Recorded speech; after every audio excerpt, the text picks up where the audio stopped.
time to talk about my whiskeys of the year. And rather than do the standard whiskey of the year, I have a number of different awards that I want to give out in a couple of different categories. And maybe next year we'll take a category suggestion from y'all. So let's get into this bad boy and we'll do the Whiskey Awards for 2025. I have a couple of rules. One, it has to be something I've acquired. I've had an opportunity to try a lot of really, really cool whiskey, and I don't own a bottle of all of them. So if I can't acquire it, it can't get an award. Two, no picks. And a lot of this is because picks just in general aren't available to everybody. So like an example, I have this like crazy Willet Purple Top that was done by the Ballard Cut. It's a phenomenal bottle of whiskey, but there's like 80 of them and it was only to a small group of people here local to Seattle. So that's not really fair to gauge that against other things that are more available everywhere else. My wife actually helped me design some of the art for this. I basically gave her the topics and she made some art for each of these awards, so I hope you find them as enjoyable as I did. We're going to start off with my Budget Banger Award, and this is like basically something that comes in at a really good price that just ranks way above what it costs and honestly deserves a little bit of praise and acclaim. This isn't always a shelf-stable product, but this is one of those things where it's just so good, especially at its MSRP, that it should be worth picking up because it's just phenomenal whiskey. I have a runner-up in this category. I'm going to have a runner-up in pretty much every category, just a heads up. But for this, my runner-up is going to be the Bardstown Origin Series High Wheat. This is a phenomenal bottle. And I would say if you can't find the one that is the winner, because it might be getting really hard to find now, this would be the one to go searching for. MSRP in Washington State for me was $45.99 plus our taxes. And I think for a $50 or less bottle, this thing is absolutely phenomenal. It punches up there in the caliber of a lot of the other like best and most acclaimed wheaters that are out there. My Budget Banger Award winner is the Rebel Small Batch Reserve. This comes in at a mighty $29.99. It is dirt cheap. It's all between like 4 and 6 year product. However, this is the last of the Heaven Hill, effectively speaking, Old Fitzgerald juice that was sourced for Rebel before Luxco started using their own distillate. This was better than most of the other like younger age decanters of Old Fitz I've had. This thing punches way, way, way above its weight and is an absolutely phenomenal bottle of whiskey. So if you find one of these, pick it up because it's really good. The Surprise of the Year. Now this is a whiskey that either I had really low expectations of because it was something that just kind of stuck out there and didn't really have a lot of acclaim. I felt was kind of the surprise of the year. In this case, the runner-up is the Remus Experimental Series #1. This is the 9-year done in the Seguin Moreau barrels. This was just phenomenally good MGP that had this extra fruity layer to it because of those Seguin Moreau barrels. It was special, it was different. I had really low expectations of this thing, and given that it was like less than $60, this was $59.99 plus taxes. This thing really blew me out of the water. I wouldn't pick an extra one up. I really, really like this bottle. However, I think the true surprise for me is not a bourbon. Star Hill Farms. Now, the folks at Maker's Mark are not really known for having these really incredible limited edition releases. Cellar Age is probably the ones that got the most acclaim, but often people feel they kind of fall flat compared to the price point. This, no. This is amazing, and considering that this is about half the price of a cellar aged in most places, I mean, it's really more like this is a $100 bottle where cellar aged is like $150 MSRP or so.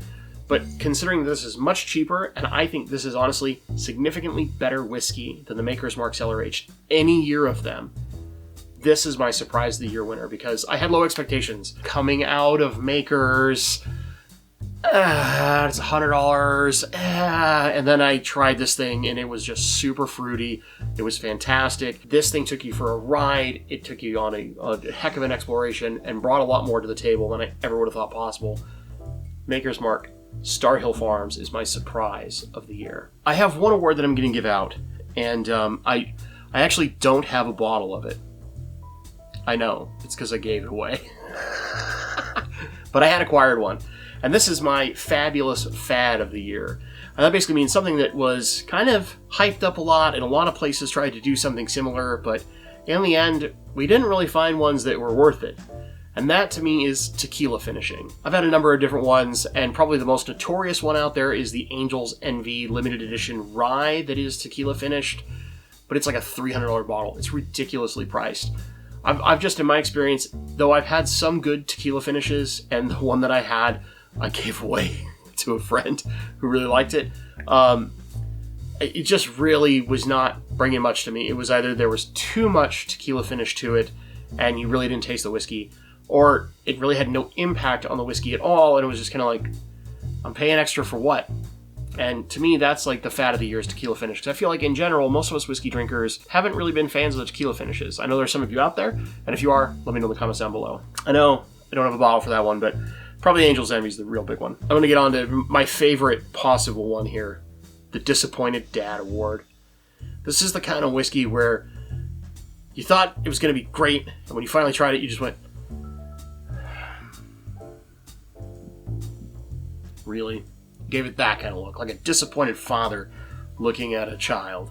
I have a runner-up for this category. I don't have it, and I've tried it to share, and I disliked it so much I was not going to buy it. And that is the Penelope Cigar Batch Expression. I can't remember what I think they call it Cigar Series. I hated that thing. It just tasted like overly malted single malt whiskey. I didn't really taste any of the other things that are in the blend, but because I don't own it, I can't let it win the award. So honorable mention, and probably should have won, but I got to taste it and didn't spend my money. However, my Disappointed Dad Award goes to the home defense weapon, the Woodford Double Oaked. 90.4 proof, and while it has some okay flavor, this is a $200 bottle of whiskey. And realistically, it has no place being much more than about $100 tops. I don't know why there is such a massive change in price from the regular double oaked to the double oaked, and considering it still stays at an extremely low proof, just don't buy this. It's not worth it. Unless you're one of those people who can't drink high proof whiskey at all and you can only drink low proof, this is the Disappointed Dad Award winner, the Woodford Double Oaked. The next one is what I call the low proof monster. And I love this award. My wife did great work on it. But this is a lower proof whiskey. And, a lot of times if we get into being whiskey drinkers, we start turning into proof hounds. We start seeking proof. But there are a number of different releases out there that are low proof that deliver phenomenal flavor. And this one that is winning low proof monster is in probably my top 3 whiskeys of the year, but just kind of barely got edged out by a different one. I don't have an honorable mention for this one because this is just so good it gets both places. The Baumburgers PFG. Low proof monster for me is anything basically about 105 proof and under. Regularly, for me, that's going to be Michter's products. My favorite go-to low proof whiskeys are Michter's products. Michter's 10-year bourbon. They're toasted, and this thing has been an absolute monster. I have been, as you can tell, trying my best not to just absolutely house this bottle because I really, really, really love it. And I've revisited it a few times, and every time, if it's my opening pour or it's a later pour in the night, it always just delivers phenomenal flavor, especially given the fact that it's only 100.2 proof.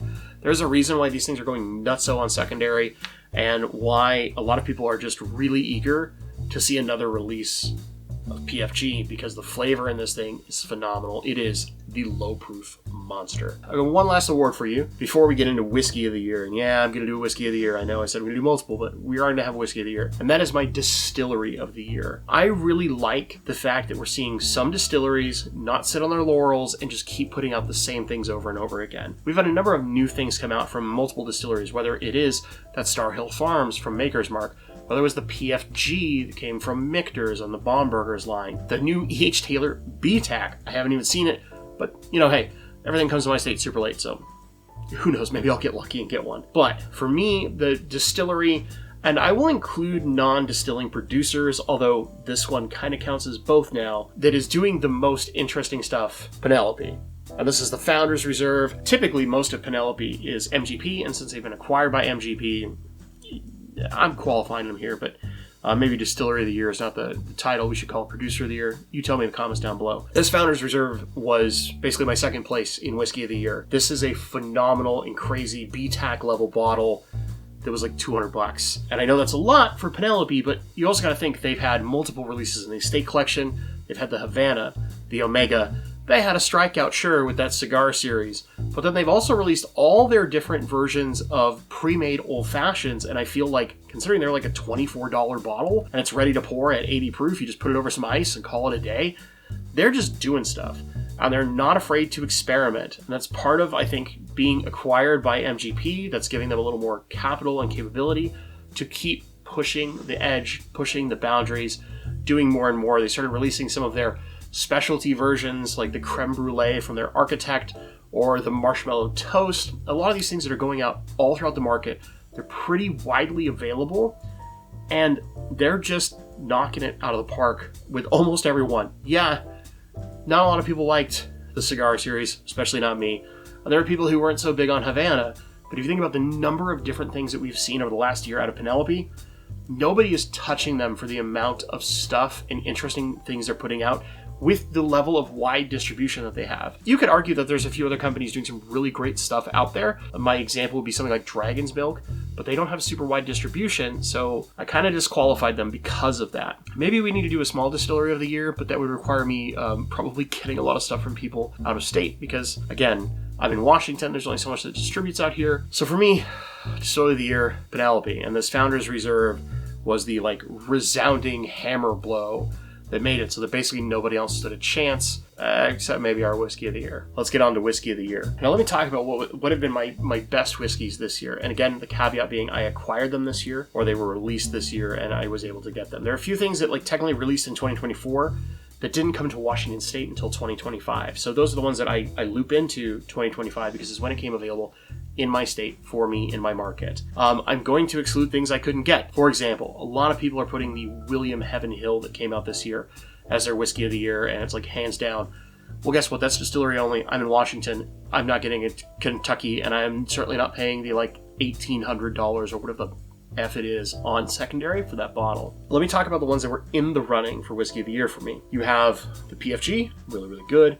The Low Proof Monster, the Founders Edition Penelope as my second favorite whiskey that I've had all year. There's a few others that I think were phenomenally good. I really, really loved the Michter's 10, especially the A barrel that I had from this year. I think is one of the other like super great low proof whiskeys that just had phenomenal flavor. And there are a few other whiskeys that I ranked really, really highly this year, like the Joseph Magnus Murray Hill Club Special Release Batch 4. But I technically got that in 2024. Toward the holidays, so I can't count that one. Otherwise, it might actually have taken my whiskey of the year. My whiskey of the year, Jack Daniel's 14 year. Now this has been one of the most expensive releases from Jack Daniel's ever at $150 MSRP.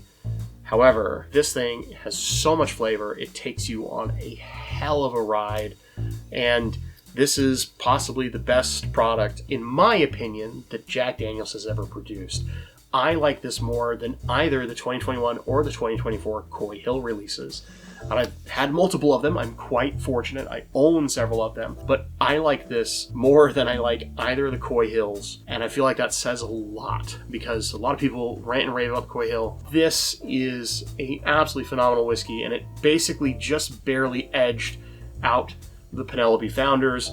There's just that little extra thing going on, that kind of cedar. I mentioned like the cedar note that's in the middle of it for its, instead of oak influence, it has more cedary kind of thing, which is very fragrant and wonderful, and it just added something really interesting and different to the palate. And for me, this thing is lights out crazy, and if I ever found another one at MSRP, I would buy it in a heartbeat. I would buy as many as they would allow me to. That is how good this whiskey is for my palate. And that is why Jack Daniel's 14 is taking home my whiskey of the year. Let me know in the comments down below. What was your whiskey of the year? What was your favorite store pick you had and why? I want to hear from you. If you've enjoyed videos like this, give it a like. Maybe suggest a different award that we should give out next year. If you're not subscribed, please consider subscribing. When we hit 1,000 subscribers, I'm going to give away an E.H. Taylor single barrel and an E.H. Taylor small batch, and probably a few other things, including some samples of some of the monsters that are definitely going to be in my whiskey of the year for 2026. As always, my friends, thank you so much for watching, and stay awesome.